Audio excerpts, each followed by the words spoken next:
Hello. Good afternoon. Good afternoon.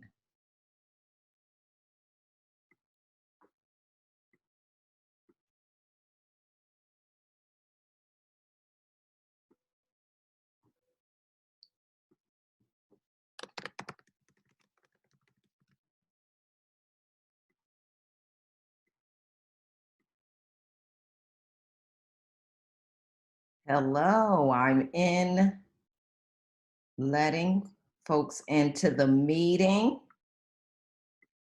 Happy Monday. Hey, Jess. I'm going to make you a co-host. Oh, here we go. Good morning. It's not morning. Good morning. Good morning. Oh, your space looks so much. I got the virtual background and all, but yours looks nice where you are. Look at that plant. Yeah, okay. Virtual Water in background. that. Because if you really saw what's going on behind me, you'd be like, oh God, shut that camera off.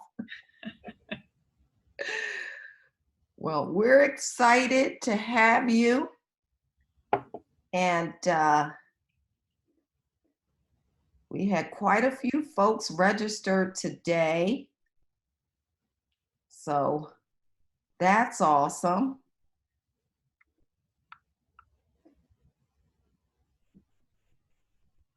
And my goodness, this waiting room, I don't know why that was enabled, because now I gotta watch that. I gotta be super on duty today. All right. Good morning, everyone. In 2 minutes, I'll be saying good afternoon. Yep, what, 2 minutes? I hope everybody had a good weekend. It was nice and sunny. I mean, as good as we can imagine, right? But I saw a meme that said, you're not, what was it? Now, see, I'm not gonna remember. It was something like, you're not stuck at home. You are, now I gotta look it up. That's gonna drive me crazy. Court ordered? No? It was supposed to go the other way, like okay. Look at it in a more positive light. Oh, my bad. Who's even here to talk about mental health? Hi, Holly. Good morning. Good afternoon now, I guess. Yeah. Hey, Jess, thank you so much for joining us. Of course, it's good to see you, Holly. Good to see you too. Okay, I'm looking up that quote. Oh, it was, you're not stuck at home, you are safe at home. Hmm. And then they're selling t-shirts, the whole works on that. Okay. Get one? All righty. It's 11:59. Holly, may I ask, oh, you know what? First, let me make Holly a co-host. Or Holly, are you already co-host? I have no idea, but I can be. Okay, let me find your name. Oh, yes, you are. Good. Oh, Fantastic. okay. Cool. All right, so we're going to do double duty today.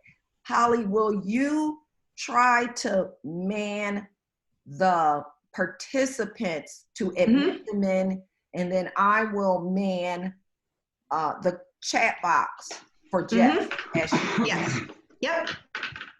And then hopefully next time I schedule these, I don't make it where we have to have a waiting room so that people can just join. All righty. Well, it is exactly 12 o'clock. I am going to ask Holly if she will kick us off, and then I will introduce Jess. Does that sound like a good plan? Absolutely. Good morning, everyone. Well, it's good afternoon now officially. Welcome. Thank you so much for joining us. Thank you so much to Jess Fenchel for coming on to do this for us today. Jess has been at TCN multiple times to deliver various workshops for us, and we really value her expertise. So thank you so much. I would like to remind everybody about the Because of TCN campaign. I will send the link to everybody at the end of this presentation so that you can participate if you wish. And I will just leave it up to Adrienne and Jess to take it away. Fantastic. Thank you, Holly. Good afternoon, everyone. So before I introduce Jess, I just want to remind you that if your camera is on, we can see everything. So I just want you to be mindful of that for your own self so that you don't get embarrassed if something is happening in the background. You don't want us to see that. Also, I'm going to ask if we would participate by chat. I will manage the chat box and share out information to Jess as she's presenting if I think we can fit that in, or I'm certain that we'll have some Q&A at the end. However, if there is something breaking or pressing that you want to be able to share or ask, we have these emotions down at the bottom of our screen now. Yay, thanks Zoom. So you can give yourself the thumbs up or you can give the hand clap. If Jess says something that resonates with you, give a hand clap or a thumbs up too. That's a way to encourage her as she's presenting. I am going to do the introduction and then Jess will share her screen and I'll have her manage until we end at 12 o'clock. So welcome everyone. My name is Adrienne Turner and I'm the trainer for the Tri-County Community Network.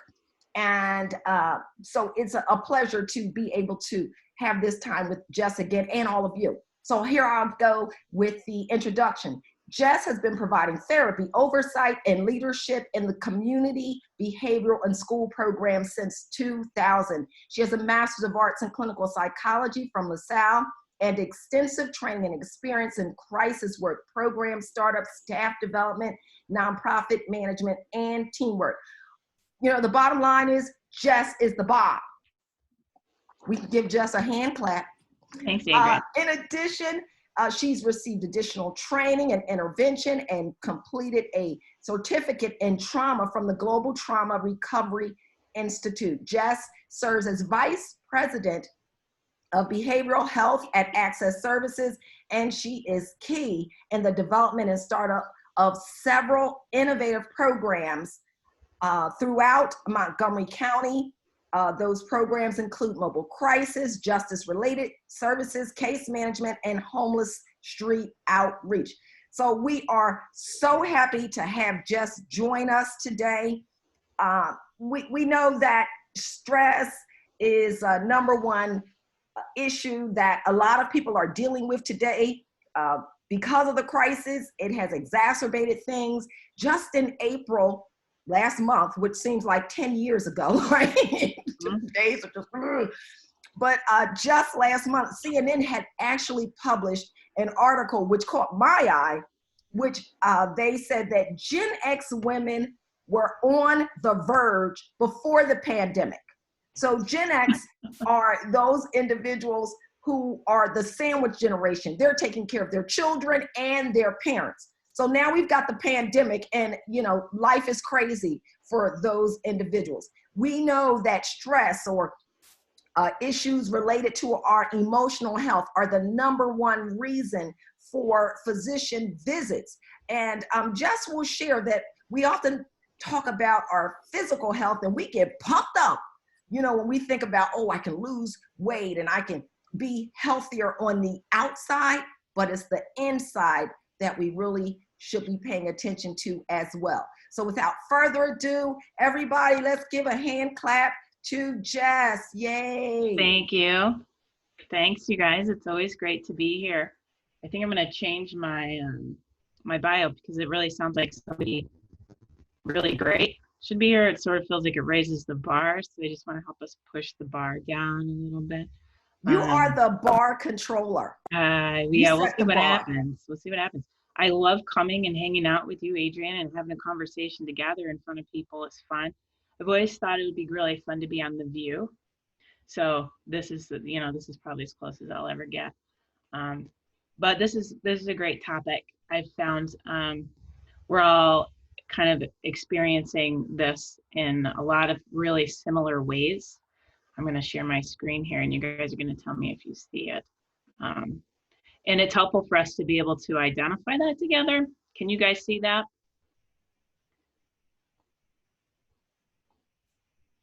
Or Yes, you we know, can see it. great. All right, then we're gonna bring it flying on this.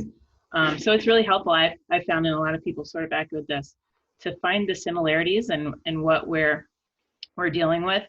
I have started kind of looking at this pandemic as a 3-stage experience so far.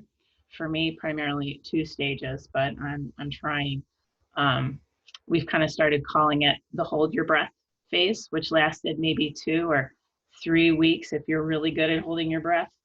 And then some of us landed in the tantrum stage, which is something that we're kind of continuing to visit and revisit, and then adjustment. So I wanna unpack some of those with you and help you kind of understand what am I even talking about. So in the hold your breath phase, this was early on. This is where we kind of held out a little bit of hope in the back of our mind that we would be able to get back to normal, that we could just sort of survive this. We were proud to be able to be on these Zoom meetings with a shirt on top and our jammy pants on the bottom. We high-fived ourselves around the great meals that we were making. I went through all my sweatpants, got to a place where I was ready to maybe order some new sweatpants. Some of us took on projects, yard projects, organizational projects. We were proud of ourselves in the way that we sort of slid into that. And then the wheels started to come off a little bit. And some of the first things that we started experiencing was interrupted sleep. And if anybody started thinking about the movie Groundhog Day, I actually made myself watch it. It was kind of a therapeutic experience, because every morning, and I don't know if you guys remember this movie, if you've seen the movie, if you haven't, it's probably worthwhile quarantine watching if you haven't finished Netflix yet. In this movie, every morning, Bill Murray's face, and some of you are picturing that right now, you might be able to resonate with that. When he would wake up to that stupid radio station, that was his alarm every morning, that face became really what I was finding myself feeling. Every morning you wake up and you're like, oh my gosh, I can't believe we're going to do this again. And it's again and again and again. And we kind of started to move into this tantrum phase. It's not ending. I don't notice it's ending. Disrupted sleep, some anger, agitation, lethargy, disconnected, foggy brain. I want to talk a little bit about mental noise. Mental noise can actually, and that is something where we're sort of used to our previous routine. In that routine, we could find some spaces, and in those spaces is where you kind of plan how you're going to manage problems that you're experiencing and obstacles, what you're going to do in your personal life, how you're going to manage that time, what is necessary in your relationships. When we find these spaces where we can sort of plan and organize ourselves, we generally meet with success. Many people, most people are reporting, I don't have that mental space. My capacity to organize myself has been really lost. We've also lost our structures, our routines, our daily rhythms. And in that, it takes away a lot of that space. In this space of mental noise, reduces our capacity to process information by up to 80%. Our ability to receive information, process that information in a meaningful way that allows us to be successful to act upon our own circumstances is reduced by almost 80%. So that's a lot of interruption, just that piece. And if you're a person who's not sleeping and you've lost that rhythm, that's foggy brain and lethargy, disconnection. The getting back into your healthy sleep cycle is one of the first things that most people will tell you is one of the first ways that you can bring back sort of that mental well-being, that structure and focus for yourself. So I want to challenge you on that. I'm definitely one of the people enjoying the ibuprofen PM. And I know a lot of people, I don't want to take anything, and I don't like taking anything either, but I really do enjoy sleeping, and I do enjoy my day so much better when I have slept. So that is also, our limbic systems are really interrupted right now. Our hormonal processes are interrupted. Anytime you experience significant life disruption, one of the first places of impact is our sleep. So you are not alone in that, if that is your experience, and challenge you to work really hard on that sleep hygiene. So the tantrum phase is also indicating to us when you find yourself in that tantrum space, whatever that looks like for you. It doesn't need to be laying on the floor, kicking and screaming, although, I guess that's fine. It could be helpful. That tantrum phase communicates to us, if we're feeling that we're not getting something that we need. There are three big things that were taken from us in the process of this pandemic: connection, structure, and control. Connection is incredibly necessary for us as human beings. We're wired for it.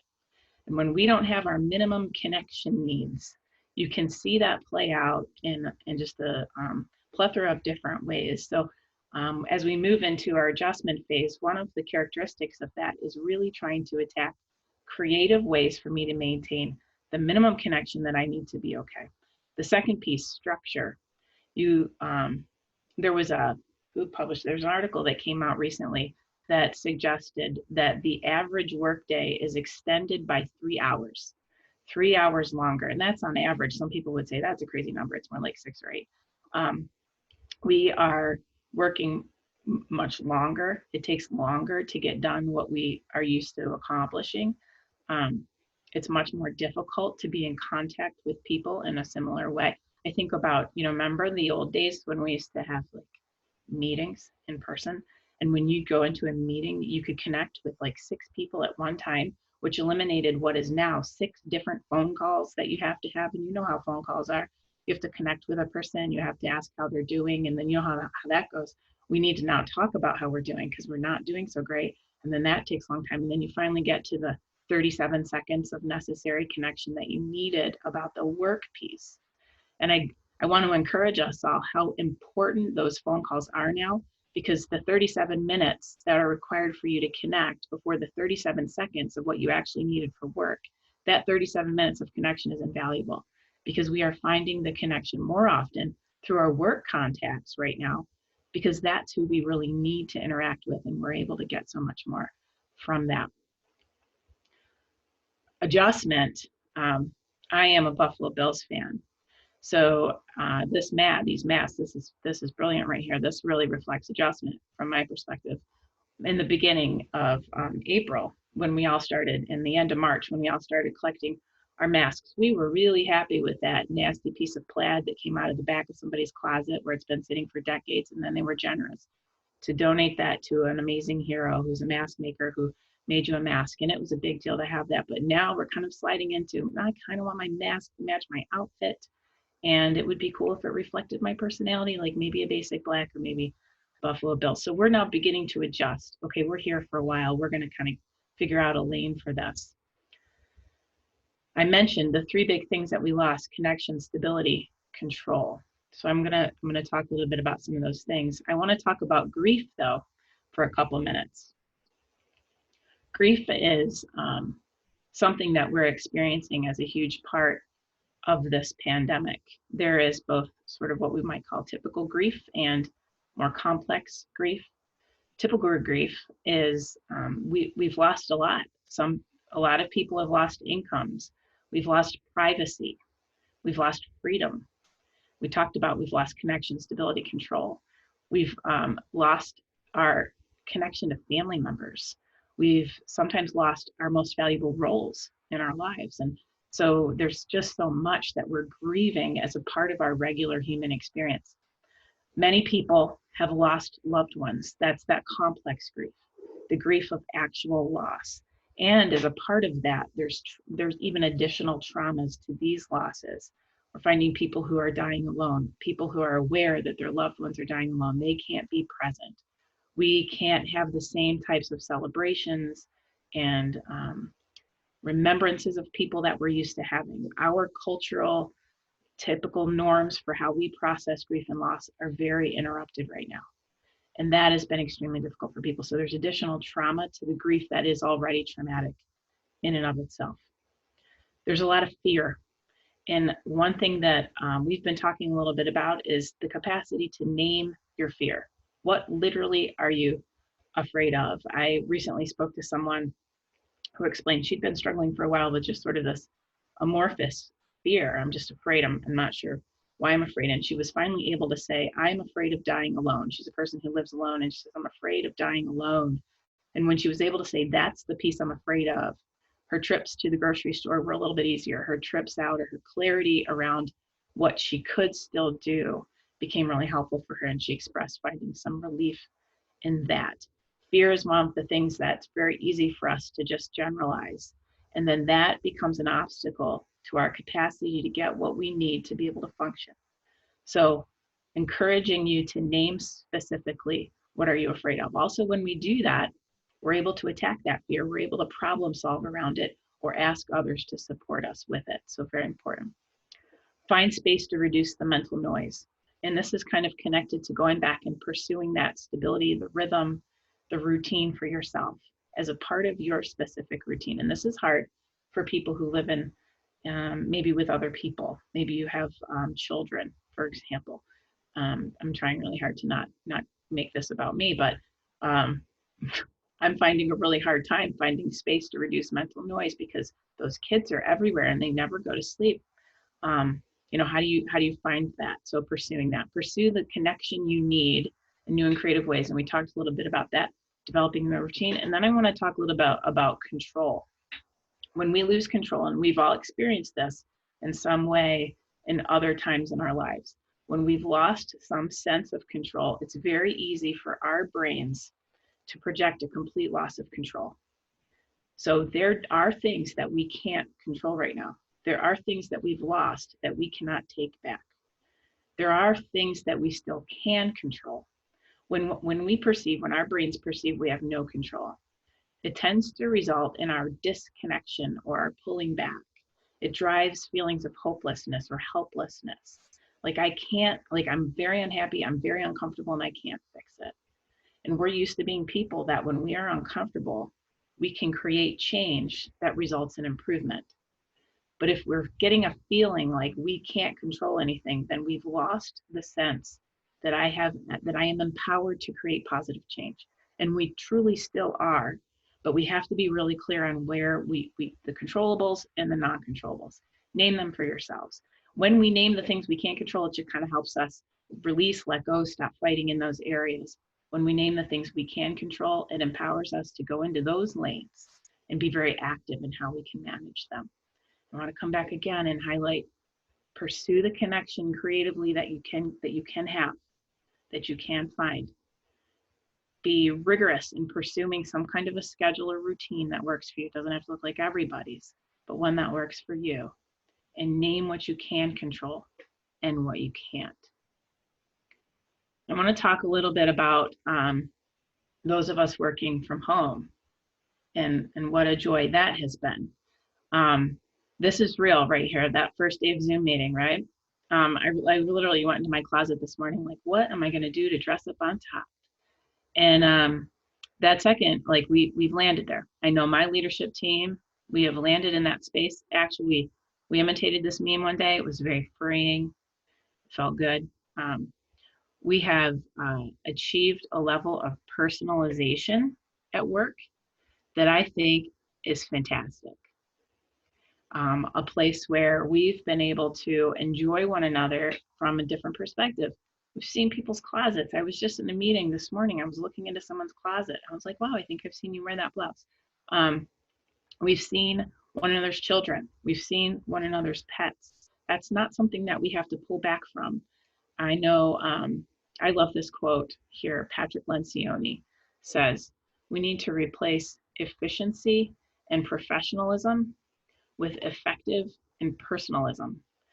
And if you've been working from home, or you've been working, everybody knows this, efficiency is gone. We have lost efficiency. Nothing is happening efficiently. All of our previous efficiencies that we're so proud of, we've watched them sort of fall away. Professionalism has gotten increasingly difficult. I love, Adrienne, at the beginning when you said, hey, if you're going to have your screen on, watch your back, because is everyone wearing clothes at your house? And the professionalism gotten harder, but personalism has gotten really good. Our capacity to connect well with one another is really positive. So one of the other things that Patrick Lencioni says, I heard him speak recently, is when we think about going back to normal, whatever that means and whenever that might be and whatever our future looks like, that let's not lose the things that we've gained here that have been really valuable. And that connection is one of those things that here we've been talking quite a bit about, let's go back and grab the things that we loved and make sure that we carry them with us. And while we're here, let's grab and hang on to the things that we've started that are new and hang on to them too, because wherever we land down the road, we're going to be a combination of those things, and it's going to be a much better view and version of who we are going to be. We have never successfully survived hard things without becoming stronger and better people. So this, this is hard, but this is not for nothing. Juliet Funt wrote a book called White Space. It's a book where anytime I try to read a book about creating space for yourself to like think and process, I have a hard time getting through the book. It takes me a long time. There's another one about deep thought. I'm trying to read that one for a really long time. It reflects that I really need it. But what did you say her last name was, Jess? Funt, F-U-N-T, Juliet Funt. So she talks about, her company is actually called White Space. They are a consulting firm. They work with big corporations, and it's literally about maximizing your capacity to use your time wisely. And Juliet says, I've been working from home for 25 years. So this is my life. So what can I lend to you that would be helpful? And I was like, yeah, Juliet, whatever you can lend to me, that would be helpful. One of the metaphors that she uses is, professional rock climbers, when they walk up to, I guess, like a rock that they're going to climb, they don't just sort of hop up and start climbing. They stand at the bottom and they chart their course, and they imagine themselves scaling the wall. And she says, similarly, we need to approach our work days where we imagine our route. What is it that we need to accomplish? Writing that down, keeping that list with us, and allowing it to drive our day. And when it's over, that we close the book on that day and we are done, and we announce that we're done, and we move on and try to have a home life at that point.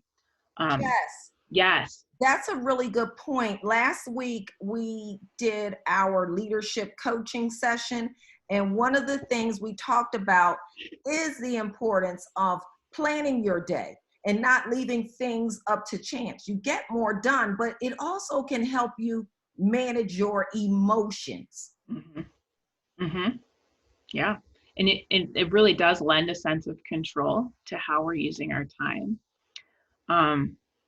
Another idea that a lot of people have suggested is routinizing your workspace, which is hard because if you're, like me, on the days when I'm working from home, my husband's working from home, my kids are kind of everywhere doing school, and you might end up in this room or that room or down the hall. But wherever it is that you end up, that we kind of set up our site similarly every time. So I find myself almost unconsciously doing that. My computer is here, my coffee is on the left, my water's on the right, my mouse is here, that we're kind of similarly setting up, and that kind of programs our brain into a work zone. We're kind of ready to go and familiar with those automatic triggers. And then Juliet Funt also says this: maintain a reductive mindset. And that is a constant pursuit of stripping away the unnecessary work. A constant pursuit of stripping away the tasks that are not necessary. As a leader, really necessary to be mindful of our staff, the people under us, what they are taking on. Everything right now, and everybody sort of is feeling this, is taking on an additional amount of time, an additional level of effort. And the pandemic itself is calling upon us some additional tasks that maybe we didn't have before. There are some other pieces of our work that we're needing to do. If you guys are like me, you've probably found that a lot of the parts of your job that you loved have somehow disappeared. And so many parts of your job that you really didn't love seem to have showed up exponentially. They brought friends. I'm so grateful to be here with you guys, because this is one of the pieces that I do love, that I did miss. And this opportunity creates that. So also challenging you, name what you love that you don't have as much exposure to, and try to pursue some of that in your work, because it really is, it's life-giving. Some other people have made some recommendations. You can see the picture there about if you're working at home with kids, some negotiation with the kids about time and space. So, hey, mom's in this room right here. This is where I'm going to be from right now until this time. At this time, I'm going to come out and look at you and see what you need, and make that Kraft mac and cheese for you, whatever it takes. I don't want to see you in this space, but you can count on seeing me at this time. Now that doesn't work, obviously, for really young kids. And frankly, it doesn't work even with some of mine who are not young enough to have that excuse. But it is a good start, creating that negotiation and investing in that. And that being said, I can't tell you how proud and impressed I am at leaders in my own organization who I'm seeing on Zoom calls holding infants and holding toddlers and working while carrying them around, or maybe they're just hanging on to legs and still running programs and doing the things that need to be done. This is a time where I think everyone's turned a little bit superhuman, which is amazing. And we want to applaud that. And at the same time, we know that comes with a cost. So, we've kind of been saying it takes a lot of work to be me, right? It takes a lot of work to keep this train on the tracks. There's now not a lot of wiggle room for slacking on the management of ourselves. But that takes quite a bit more work. And about kids, if you're having them and enjoying them still at your house, I want to applaud you. I have to be honest, I'm enjoying mine a little less than I normally do. But what we are seeing from kids, we're seeing some rise in anxiety. Kids are a little clingier, more withdrawn, angry, agitated. I added agitating because if you're a parent, you might join me in feeling like agitating is part of your experience.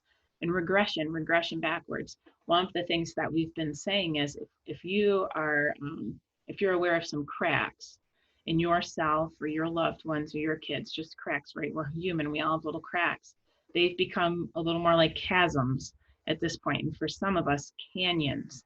And as we see that, it's easy to panic, and yet important to remind ourselves that they will go back to cracks. They really will, and we have to survive the canyony or cavernous feel of what we're experiencing one another right now, and that's where we're digging deep for that patience. What can we do for our kids? Unbelievably, we have to somehow find extra attention for them. And that's felt hard, honestly. Kids need an opportunity for play. They need that opportunity for play where they have a less exposure to the anxiety that's driving a lot of their experience. Managing ourselves as parents, that's a tough one, guys. And it's going to kind of come back to that managing ourselves, and we'll talk more about that in a minute. But again, coming back to routine, which is so important for kids. And if we think about the amount of structure that they've lost in their lives and situations and their daily function. So any opportunity that we can to bring routine back has been really helpful for the younger people. And now I want to talk a little bit about managing ourselves. And this is probably a little bit more of what you guys were expecting today. But I want to say again how difficult it is to keep ourselves in line on a good day, right? When everything is great, it's a lot of work to keep me out of trouble.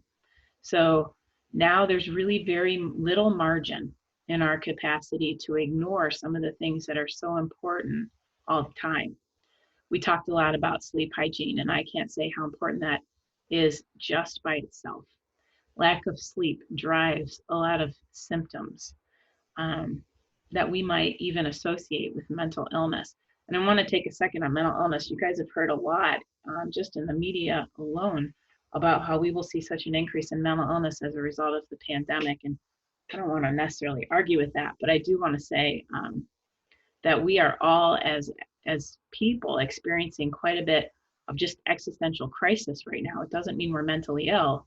It means that the rug was pulled out from under us. So we will experience in ourselves behaviors and thoughts and feelings that will very much feel like, that's it, now I have a mental illness. But I want to encourage you that these are very normal experiences to have, and then empower you to talk about them with one another. And sometimes when we just say, hey, you're on one of those 37-minute warm-up parts before you get the 37 seconds of, so you're just chatting with somebody because you just needed to talk for 1 minute, but it turns into 40 minutes and you've lost efficiency, but you're totally personalizing with one another, which is great. And in that space, to be courageous to say, this is hard. I haven't slept great in 13 weeks or, whatever it is. And because that gives permission for somebody else to say, you know what, me too, girlfriend, this has been rough. And then I might even say, yeah, and my 9-year-old, I'm shipping him away because I can't anymore with him. And they might have permission then to say, yeah, mine too. And, and there's just an incredible amount of relief in naming with one another how we're doing. Moving more. Moving is really also going to help us with our sleep. It's just going to be an important part of us reestablishing rhythms right now, just like balancing our food intake. This is not the time to land like in the best shape. Nobody has to be in sort of a swimsuit competition by July, but it is helpful to find, some of the balance. And the balance is probably a great word. As we moved out of our first 2 to 3 weeks, where I think we were all having the best time in our jammy pants, consuming all of our wine, a little bit of panic in the tantrum phase at the liquor stores weren't reopening. I never thought I'd move so quickly through the stock of tequila, but we did. So now what are we going to do? The balance piece has turned out to be really helpful and important. We don't have to be all-stars. We don't have to be gluttonous. We just have to be somewhere in the middle. So that balancing food and our substance use is important. I want to take a second there on the balancing our alcohol intake around the issue of numbing. I had a really nice and honest conversation with a friend the other day about, just his honesty that things are tough right now. The kids are tough, work is tough, everything is tough. And if I drink some extra beers, it takes some of that edge off. And he said, but it actually doesn't. I know, when we numb, we don't just numb out what's hard. We also numb out our opportunities for joy and connection. And as hard as it is right now, staying present and genuine with one another really is going to push us through this really difficult time. Hydrating, usually in the best of times, it's hard to squeeze the water period in. We have the coffee period, then we have the happy hour period, and in the middle there exists like a little hydration period, especially if you're a person like me who's taking that ibuprofen PM. Your hydration is even more important, so you want to challenge that. Communication. This is something that we've learned the hard way at my house. The need to advance communicate and even over communicating. Hey, this is when I'm going into the office. Good luck with the kids. And vice versa. Oh, you're going in and I'm going in and nobody's here to do homeschool. Who's doing math this week? I'm not touching math. I'll only do reading. Like the need to kind of over communicate, not only the management of the details of life, which are so much more difficult and challenging right now than they ever have been, but then the need to communicate how you're doing and what you need. What are you noticing about you? What are the pieces that you've lost control over that have been most difficult? What are the things that you need to attack and rigorously pursue for yourself in order to support and manage your wellness? Creating white space. How are we going to think, process all that we're going through and experiencing if we can't find those quiet moments? And if you're like me, you're struggling really hard to find those quiet moments.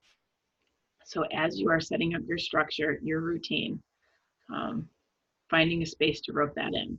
I've found myself getting up later and later in the morning, and the morning was when I used to be really productive, back when we had that world of efficiency, and somehow I've given myself permission to so let go of efficiency that we can sleep into the last moment, because my commute to the office has gotten incredibly short, that 20-second walk. So for me, it was really necessary to kind of grab control of that morning time a little bit more so that I could create some of the space to plan my day, which made a big difference. I think it has been hundreds of times that I've been in conversations with others who've challenged me, and me challenging others, and us challenging one another around giving ourselves grace. That this is our first pandemic. So if you're like, I don't think I'm doing great, it's totally fine. It's our first pandemic. We've never practiced this before. This is an incredibly humbling time where we find that we're so imperfect, and that's okay. This is also a growth period. And if we can, I really believe that part of giving yourself grace really is the use of humor. So I appreciate that. I had a conversation Yes. recently. Yes. For some reason, your voice got really gargled there, but we can still hear you. But I just did want to take the time to say thank you personally for talking about this, specifically about giving ourselves grace. Because I know I have been beating myself up, and I'm not the only one. And I have to constantly remind myself, like what I started doing was writing down a list of my accomplishments, because I need to see that I've done something so that I don't feel so guilty in other areas. What are your thoughts about that? I think you're so right. How do I sound? Can you hear me? You sound great. I'm sorry. Okay, great. Yeah, no, I think you're absolutely right. A lot of people, and you mentioned really efficiency. I used to accomplish so much, and now I feel like I'm accomplishing so very little. In many ways, I've been reminded of when I first had kids, and you have that first kid and you can't get anything done, like literally nothing. And somebody, a very wise person said, your job right now is just to survive every day. And I find that what was true then has really been applicable here, that when your whole personal life gets flipped upside down and your whole work life has been flipped upside down, that our whole job becomes just survive.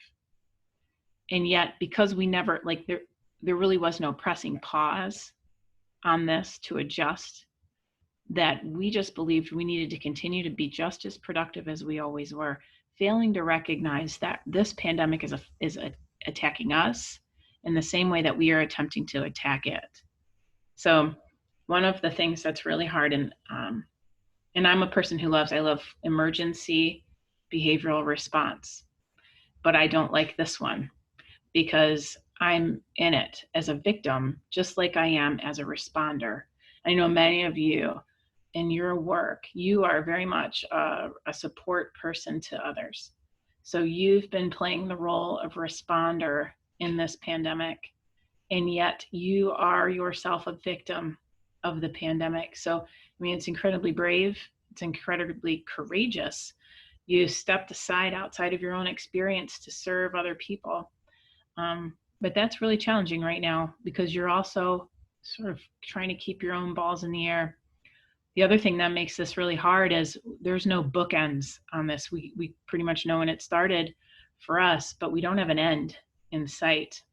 On March 12th, I sat in this office with several different program directors from Montgomery County because we knew Governor Wolf was going to make this announcement and it was going to affect us. And that was the day that Governor Wolf said, you're all going home and we're kind of shutting everything down.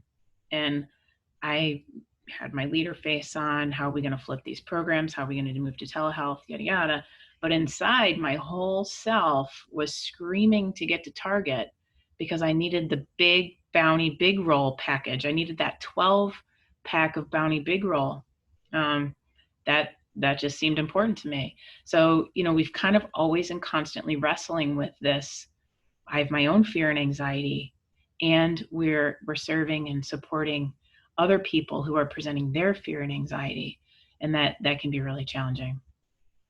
Jess, first of all, people in I have this on my Facebook, it's broadcasting live there, and people think, even though this is a serious subject, that you're hysterical. Everybody was trying to get that toilet paper. But I did want to add, like, about what you also touched on is like the norm to conform. Because I felt that. I was like, I have to go get toilet paper. And then I was like, Adrian, you don't need that. And I literally had an argument with myself. Yeah. Yep. Yeah, it's really true. It's the mass hysteria, right? And about humor, one of the things that is kind of funny about humor right now is it's not even funny. Like, we are laughing about things. We are funny. The memes that came out in the hold your breath phase were hilarious. We were a funny people. now the memes, I mean, we're cracking up, but it's not actually funny. We're just laughing because it's true. You know, that it's funny because it's true. It's funny. I'm really excited for when things are just kind of funny on their own right again. But I also, before we kind of move into questions and answers, I want to highlight this Winston Churchill quote, "Never waste a good crisis." And that's a real challenge, because I just said, give yourself grace. I just said, be patient with yourself. Don't raise that bar of expectation too high. But at the same time, know for sure that when you land on the other side of this, you will be a better, stronger person. You will be a better leader. You will be a better helper. You'll be a better parent. You'll be a better spouse. We can push ourselves in those ways. The feedback that you're getting from yourself right now, the things that you're learning about yourself, the areas where you're having those tantrums are just the generous light shining down on us, showing us where we get to give some attention. Those are the areas where they're probably gonna grow the most. On your gratitude list, you can add that if that helps. I'm not sure it helps me a whole lot. I'm gonna stop sharing this so that we can see people. And Adrian, why don't we move into some questions or comments? We can open this up. Absolutely. So Jess, you've shared so much, and we really appreciate you, especially your transparency. I think that if people are challenged, it's important that they let people know so that they can get the support that they need. How is your organization helping individuals right now? How has this made you change your operations, or if you don't mind sharing what Access Services is doing? Sure. It's really really program specific. Different programs, have different obligations or capacities to how effective can they be from offsite. So there's a real balance on our end to try to both protect staff and serve people really well. So, a program like Mobile Crisis is seeing not a whole lot of change. They're still operating out of the office. They're still mobile in the community as much as they're able to do and be safe.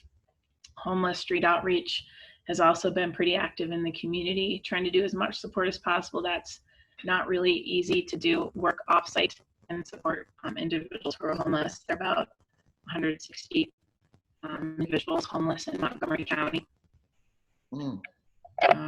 So that's a challenge. Some of our other support programs have been pretty successful using telehealth, and I'm excited about the use of that tool and the possibility that it has for the future, not just for our organization, but for all organizations, and lending some flexibility in our capacity to meet people in a way that feels really safe and comfortable for them. So that's, the movement into telehealth for organizations this is a wild time. Never ever would we have ever said, hey, let's test out telepsych. Let's use it for everybody. Let's just try it on everyone. That'd be crazy, right? So this is just a unique time where we're getting some really interesting data on the value of telebehavioral health, the value and the quality of being able to support people from a distance. And I know we're finding that there are a number of people who respond really well to this, for whom this is a really effective tool, and certainly for others, not as much. So the feedback has been great. Awesome. Does anyone have any questions for Jess? We know how important it is. You mentioned several different ways that we can manage our emotions and manage how we can, get support and what things that we can do. I really appreciated the part about communication.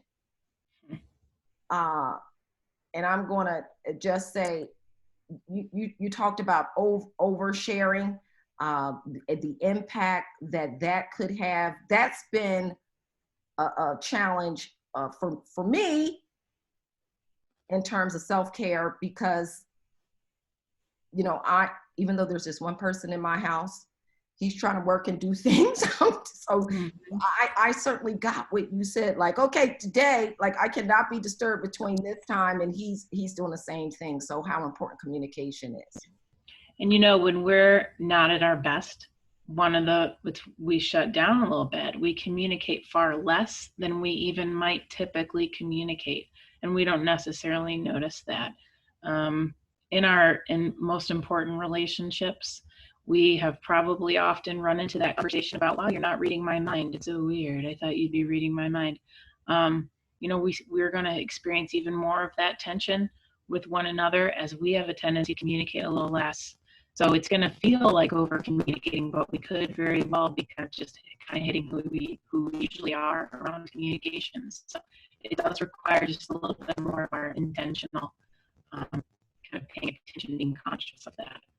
What would you have some suggestions on what team leaders can do to help their staff drive, you know, to manage self-care?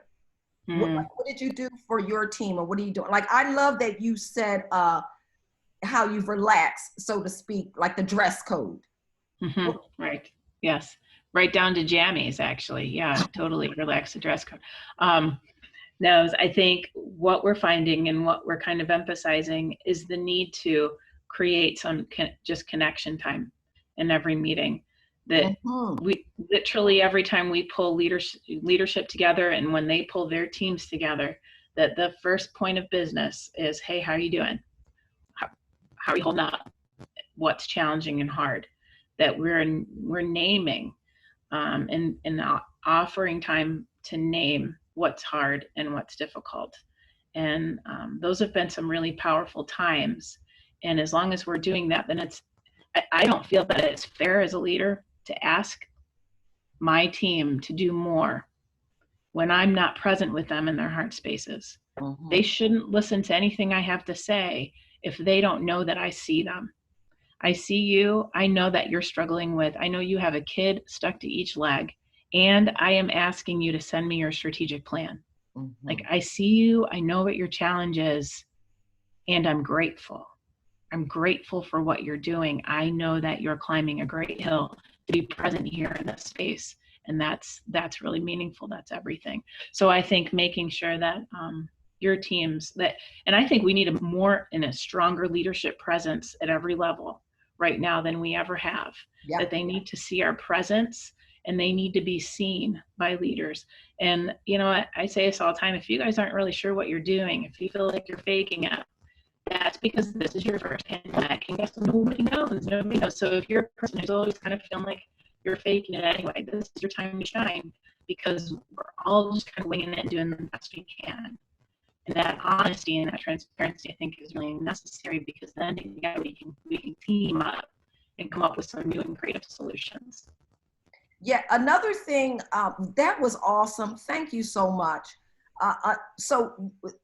Another thing that you said was to be able to ask questions. Leaders should be asking questions and trying to understand some of the challenges that their team is having. Because I know a lot of folks are dealing with stress and anxiety. We've got two ends. You've got the leader who is like micromanaging. I had one person say that every day, it seems like, you know, every 3 or 4 hours, they're getting a chat message from their leader, almost like checking in on them. And it's caused so much anxiety. Then you have the other side where the leaders aren't checking in. And so then, because they're thinking, I'm going to give them the space that they need. And that creates a whole different kind of anxiety. Like, does the boss know what I'm doing? Do they really think that I'm working? What's going on?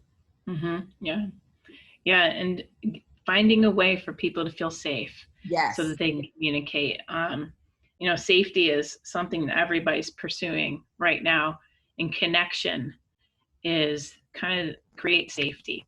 Inside of connection, we can eliminate fear, and inside of connection, we can be honest about our anxieties and what we're struggling with. So if we can support and create connection, you know, one of the other things that's been important in our organization to notice is different teams are experiencing different struggles. Different teams have a really different reality. Somebody sort of described we're all in the same storm, but we're not all in the same boat. Yes. You know, and over sort of in that boat, they're having a big squall. They're in the middle of a squall, but over in that boat, it's just kind of sprinkling, right? And then in addition to that, every person personally is in the same storm, but also experiencing a different boat. Mm-hmm. So it might be, we might have a downpour in my personal life, and I may have a downpour in my work life, and that's a really hard space and important to notice for people. I may be in a place where it's just kind of barely sprinkling in my personal life, and I'm doing okay at work too. And so and those are different struggles. We have teams who are eager to get back out there, eager to get back into the community, working with people. They're not struggling with as much fear. Or we have other programs that, you know, we have people on those teams who have been sick, people who have lost loved ones, people who are realizing that their consumers who they serve they don't have access to testing, they don't have access to medical care, and it's scary for them. And so those teams need a little bit different type of leadership and support than another team who's saying, hey, we want to get back out there, we miss serving people in the community. Both are good and they're fine places to be, but they require a different type of support and leadership. And I think another thing that we've had to be really mindful of is how we talk about what's coming next. You know, that we kind of flip the switch off. How do we talk about what did you say? Your voice. What's coming next, right? Yeah. What's coming next for us? Like, what does this opening mean, right? Mm-hmm. So we flipped a switch off, but we will not be flipping a switch back on. That we'll have slow, small changes into whatever we will be next. But it won't be, tomorrow we're just going back to life as usual. That isn't gonna be a thing. That this is gonna be slow, small, gradual changes, doing little bits of more. And that's really important to talk about, I think, for us with our teams, because we have staff who are really nervous about that, and we have consumers who are really nervous about that. Mm-hmm. And that awareness, that mindfulness is going to be important as we care for everybody's needs. Yes. And I'll add one other thing, and that is, I'm going to be as transparent like you. I have been having moments, and what I call moments of, like, I'll be like, yes, I got this. Today is a great day. And then 3 hours later, I'm like, oh my God. You know, it really is a roller coaster, and I have to consciously be aware of my emotions. And, you know, some have said, you know, laughed at, but I really have to manage my intake of the news. Mm-hmm. I have to manage my scrolling through Facebook, because I have people who will post about how wonderful their day is with their baking. And then the next post is, my father died from the COVID. It's just, yeah. I cried like so much yesterday because I just got off of Facebook. So, because I had to get my emotions in check. I know I'm not the only one, but I am being conscious of what I am thinking. I listened to someone today. I love this show called Impact Theory by Tom Bilyeu. Do you know him? No. Oh, well, I wrote this down. I forget who his guest was today, but he said, you have to be aware of what you're thinking and why you are thinking that. And you touched on that so eloquently. Yeah, it's a really good point. I was talking today to a friend about, there are times where it's just not good or positive for me to read some of those powerfully impactful stories that come from the medical community about what they're seeing and struggling with, because that will induce fear, mm-hmm. right? If we're listening regularly to the stories of people who are holding hands with people who are suffering and dying and they're alone, like those will elicit a fear response. Mm-hmm. There are other times where I need to hear stories of people who are surviving the illness, people who have had it and are doing well, and they're back online. We've had some staff who've gone out with COVID-19 and have returned, and they've become like heroes, right? Not only do they have superhero plasma, but they're communicating to us that you can survive this. Yes. I survived this, you can survive this. And that helps manage some of that fear and anxiety. So finding balance, again, like back to that word balance, which is so hard, but so important, because those roller coasters are real for all of us. And we all need to hear that all of us are living these emotional roller coasters. Yeah. Yeah. All right, so we're at our last few minutes. There's been some great chat in the box. Holly said her biggest stress is the unknown. Linda said, how do you get people to talk about what boat they are in? You know, when we do our training on managing through change, and we're usually like talking about like your company is going through a change because they're implementing a new system. But this is a whole different beast. But people go through change differently. Like there is a range of emotions. So it's important that we try to understand where people are so that we can support them. So on our last few minutes, do you want to share maybe your top 3 tips or closing, and then how we can connect with you and Access Services? Sure. I think one of the things that we've talked a little bit about here at Access Services, and we're reminding ourselves, is that we're doing okay. And I think that's really important to say. Like, we have survived a couple months of this, and it's been really hard. This is kind of 100% social isolation. And if we have to come back and do this again, or if we don't have to come back and do this again, we're going to be okay. We can do it. A lot of people have highlighted some of the things they're grateful for, and there's such a good and positive role in that. So normalizing the things that are hard, knowing that you're not alone, finding the things that we're grateful for, and reminding ourselves that we've come this far and we're okay, that we're doing it. Celebrating and high-fiving our successes, the things that we are able to accomplish, I think is really important and necessary. And one of the ways that we can help one another is by being honest and sharing how you're doing. When someone says, hey, how are you doing? If you're doing okay, it's great to say, I'm doing okay. And frankly, I'm surprised, because this morning was a totally different story. And when you're not okay, to be able to say, I know I will be okay again. I know that this is a roller coaster and there'll be an up following this down, but this is exhausting. I am tired. I am angry. I don't know how I'm going to survive this length of time, right? And I also think staying in the moment has been really helpful, because we don't know what's coming, and so we can't really prepare or anticipate it. Sometimes anticipation is our biggest enemy, because we can't accurately anticipate and prepare for what we don't know. But staying in this moment and having confidence in what we've accomplished to this space gives us a little bit of hope that we're going to move forward. And I always love to take the opportunity to remind everybody about Mobile Crisis, who they're out there still working. There is a number that is reachable 24 hours a day. That is 855-634-4673. Could you say it again? 855 634 4673. Thank you. You're welcome. And my email is jfenchel@accessservices.org. Okay, I'm putting it in our chat, and then we'll follow up. So for those of you who might want to watch this video again, I will make sure that you get it. Jess, some people have asked for your slides. We can talk privately, because sometimes I know folks don't like giving their slides away. So I'll find a way that we can get the key information, at least for those folks who have asked. But we really appreciate you. I've received great feedback throughout your presentation, through the chat box, through what's going on Facebook. And we thank you for your time, and we appreciate you, and we can't wait till you come back. Thanks so much for having me. It's always great to be with you guys. It's great to see some familiar faces, and just thank you, everybody, for all the work you're doing out in the community. It's not an easy time, but you're doing great work. Yes.